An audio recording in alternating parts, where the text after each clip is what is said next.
कार्यक्रम के प्रायोजक हैं श्री मदन भाई रेखाबेन हुमड़, रूपेन प्राची हुमड़, अनगवीर आर्शवीर हुमड़, रिक्ता विशाल सेठी, आरिका अर्जुन सेठी। उपस्थित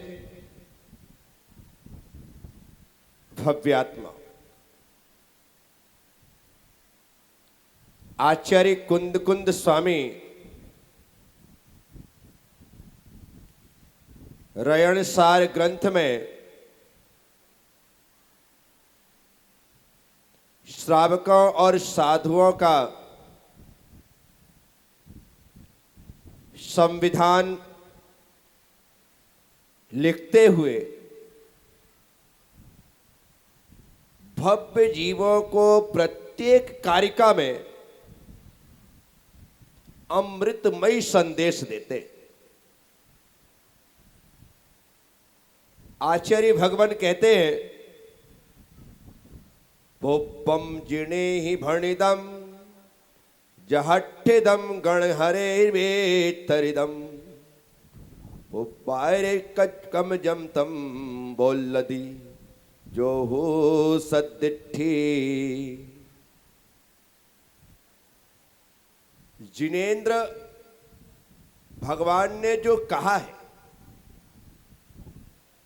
गणधरों ने जिसे विस्तृत किया है, और पूर्वाचार्यों के क्रम से परंपरा से जो हमें प्राप्त हुआ है,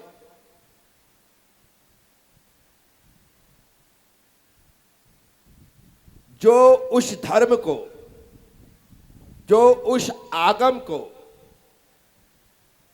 जानता है, मानता है, स्वीकारता है, जो हु सद्दिठी आचार्य कहते हैं, वही सम्यक दृष्टि है।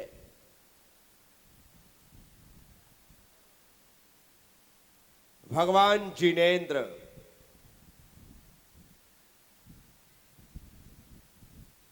जो 18 दोषों से रहित है, जो दोषों से रहित है, वही निर्दोष परमात्मा हम सदोष संसारी जीवों को निर्दोष बना सकता है। जैसी संगत में रहोगे वैसी रंगत होगी। शराबी के साथ रहने वाला शराबी हो जाता है, कबाबी के साथ रहने वाला कबाबी हो जाता है, खिलाड़ी के साथ खिलाड़ी, अनाड़ी के साथ अनाड़ी, जुआरी के साथ जुआरी हो जाता है, पुजारी के साथ पुजारी हो जाता है। जैसी संगत मिलती है वैसा जीवन होता है। इसीलिए जो निर्दोष है उसके साथ रहने से हमारे भीतर भी निर्दोषता आई। इसीलिए संसर्गजा दोष गुणा भवंती, नीतिकारों ने यह सूत्र दिया है। जैसा संसर्ग मिलता है वैसे गुण और दोष उत्पन्न होते हैं।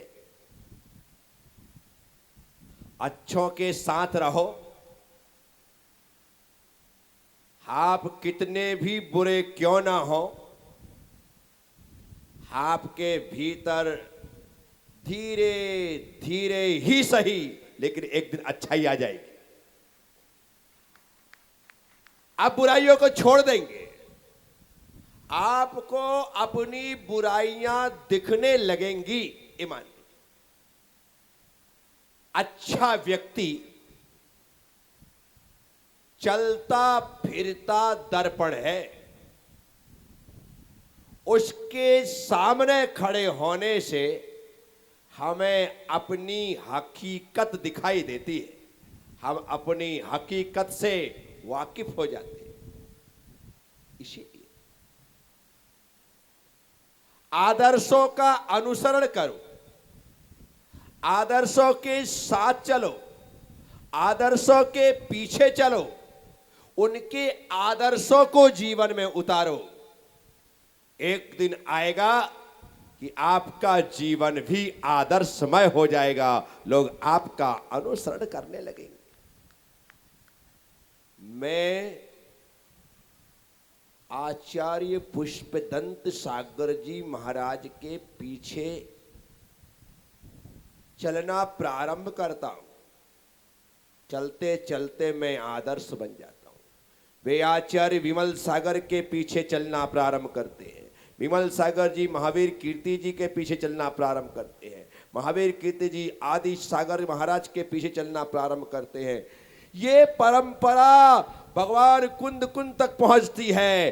भगवान कुंद कुंद से लेकर गौतम स्वामी तक चलती है। गौतम स्वामी से लेकर के महावीर स्वामी तक चलती है।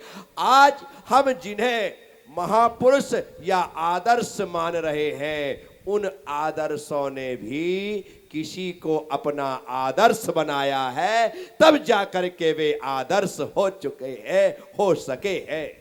साथियों, आपका मन करे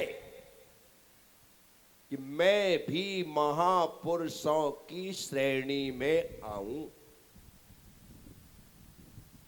मैं भी दुनिया के लिए आदर्श बनूं, तो आपको किसी आदर्श को अपना आदर्श बनाना पड़ेगा। और आप जब उसे आदर्श बना लेंगे तो दुनिया एक दिन आपको आदर्श बना लेगी। यह व्यवस्था है सृष्टि की। क्योंकि हम तो अनुकरण करने वाले लोग हैं।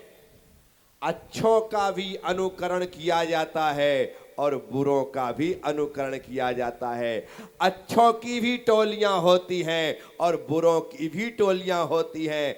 साधु संतों की भी टोलियां होती हैं और दुष्टों की भी टोलियां होती हैं। सबका अपना अपना एक खेमा है। इसीलिए आप किस खेमे में रहना चाहते हैं, ये निर्णय आपका, ये निर्णय आपका है। मैं लोगों से हमेशा कहता हूं, अपना नाम अच्छे लोगों की सूची में लिखवाना। अपना नाम अच्छे लोगों की सूची में लिखवाना। शहर के जितने गुंडे, मवाली, चोर, उचक्के, बदमाश लोग हैं ना, उन सब के नाम थानों में होते। उन सब के नाम थानों में होते। और जब भी शहर में कोई वारदात होती है, सीधा संदेह उन्हीं लिस्टधारियों के नामावली जिनकी है उन पर जाता है कि यही है बुरा, इसीलिए किया होगा, उस पर दृष्टि जाती। स्कूल में जो बदमाश बच्चा होता है, गुस्ताखी कोई भी करे, पिटाई उसी की पड़ती है। एक दिन निरीक्षण करने पहुंचे निरीक्षक ने बच्चों से पूछा, बच्चों बताओ शिव का धनुष किसने तोड़ा? शिव का धनुष किसने तोड़ा? सारे बच्चों ने कहा कि सर हमने नहीं तोड़ा, सर हमने। निरीक्षक ने कहा, ये आप क्या पढ़ाते हैं? तुम्हारे बच्चे कह रहे हैं कि शिव का धनुष हमने नहीं तोड़ा। बोले सर बिल्कुल ठीक कह रहे हैं, इन्होंने तोड़ा ही नहीं। मैं बराबर इन बच्चों का पक्षधर हूं। बोले आप ऐसी बात कर रहे हैं? बोले हाँ, जब मेरे बच्चों ने शिव का धनुष तोड़ा ही नहीं है तो कैसे कहते कि उन्होंने तोड़ा है? निरीक्षक कह रहा है किसने तोड़ा, अर्थात जो शिव का धनुष तोड़ा गया था वो प्रश्न किया जा रहा है। परंतु वहां पर एक बच्चे को निरीक्षक ने खड़ा किया। बोले लगता है कि तू जवाब दे सकता, बोल बता शिव का धनुष किसने तोड़ा? बोले सर मुझे माफ कर दो, कल तो मैं स्कूल ही नहीं आया था, कल तो मैं। ये एक मजाक है जो आपको समझाने के लिए है। वे निरीक्षक बच्चों को और शिक्षक को लेकर के प्रिंसिपल के पास, प्रधान अध्यापक के पास पहुंचे और कहा कि मैं निरीक्षण करने आया, मैंने पूछा कि सूखा धनुष किसने तोड़ा। ये बच्चे कहते हैं हमने नहीं तोड़ा, ये सर कहते हैं कि हाँ इन्होंने नहीं तोड़ा। तो प्रधान अध्यापक कहता है कि अरे छोड़ो, टूट गया तो टूट गया, नया बनवा देंगे। क्या कहता है? साथियों, जो बदमाशी करते हैं, कोई भी गलत काम हो, अंगुली उस पर उठती है। मैं आप सबसे कहता हूं, अपना नाम बुरे लोगों की लिस्ट में ना आए, इससे बचना, और अपना नाम अच्छे लोगों की सूची में हो, ऐसा कुछ करना, ताकि हमेशा अच्छा जब कोई कहे तो लगे नहीं इसने किया होगा, भाई वो तो कभी गलत करता ही नहीं है। मैं आप सबसे कह रहा हूं, निर्दोष परमात्मा की आराधना, क्षुत पिपासा जरातंक जन्मांतक भयस्म्या ना राग द्वेष मोहाश्च यस्याप्तः सापेक्रियते। आचार्य समंत्र भद्र स्वामी रत्नकर्ण साबकाचार्य जी की 6वीं गाथा में निर्दोष परमात्मा में 18 दोष नहीं होते हैं, उन 18 दोषों को गिना रहे हैं कि भगवान को भूख नहीं लगती, भगवान को प्यास नहीं लगती। इसलिए जैन परंपरा में द्रव्यों से भगवान की पूजा तो की जाती है, लेकिन भगवान को भोग नहीं लगाया जाता। भगवान को भोग, क्योंकि हमारा परमात्मा भूखा नहीं है, उसे भूख नहीं लगती। हमारा परमात्मा प्यासा नहीं, उसे प्यास नहीं लगती। उसने भूख, प्यास, सर्दी, गर्मी, जन्म, जरा, मृत्यु आदि, राग, द्वेष, मोह, श्वेत आदि समस्त दोषों को जीत लिया है। वह भूख प्यास से मुक्त है। इसीलिए हमारे यहाँ पर द्रव्य चढ़ाई जाती है कि हे प्रभु, जिस तरह से आपने क्षुधा रोग को जीत लिया है और मैं इन क्षुधा रोग के विनाश के लिए रोज 56 भोग ग्रहण करता हूं, सट रस मिश्रित भोजन से यह भूख न मेरी, रोज ग्रहण कर रहा हूं। सुबह उठता हूं और उठने के साथ ही मुझे पोहे जलेबी की याद आ जाती है। सुबह उठता हूं और मुझे लगता है कि चलो भाई 2 कचौरी तो सुआ लाल की खानी ही पड़ेगी, और आप वहां पर पहुंच जाते हो। क्या हुआ? क्षुधा रोग। उसके बाद फिर तुम्हें भोजन दिन में चाहिए, दिन में नाश्ता फिर चाहिए, चाय चाहिए, जब मिल जाए तब चलता है। हंसता नहीं है, पचता नहीं है, सामने आए तो बचता नहीं है। क्या? हंसता नहीं है, पचता नहीं है, सामने आए तो बचता नहीं है।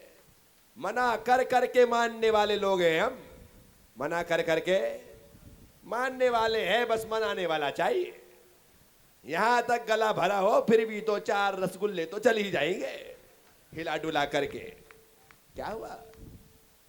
तो हमारा ये जो परमात्मा है, भगवान विषमदेव से लेकर महावीर स्वामी तक जिनकी हम आराधना करते हैं, वे क्षुधा तृषा रोग से रहित हैं, दोष से रहित हैं, उन्हें भूख प्यास नहीं लगती। इसलिए हम अपने क्षुधा रोग को मिटाने के लिए भगवान से कहते हैं कि हे प्रभु, आपने भूख को जीत लिया और मैं इस भोजन को सुबह दोपहर शाम जब मिलता है तब खा रहा हूं, फिर भी भूख मिटती नहीं है। ना जाने ये कैसा गड्ढा है, जब भोजन ग्रहण करके भूख नहीं मिटती है।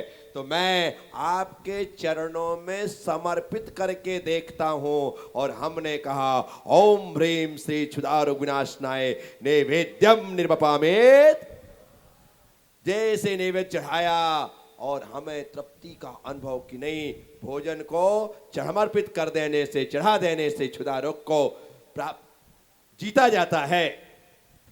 लेकिन हिंदू परंपरा में भगवान को 56 भोग लगाए जाते हैं। क्या लगाए जाते हैं? भोग लगाए जाते हैं। और भोग लगाने के बाद जिन्होंने लगाया था वो खुद को लगा लेते। इतना सारा लगाए कहां जाएगा? प्रसाद में बटेगा ना, कहां जाएगा?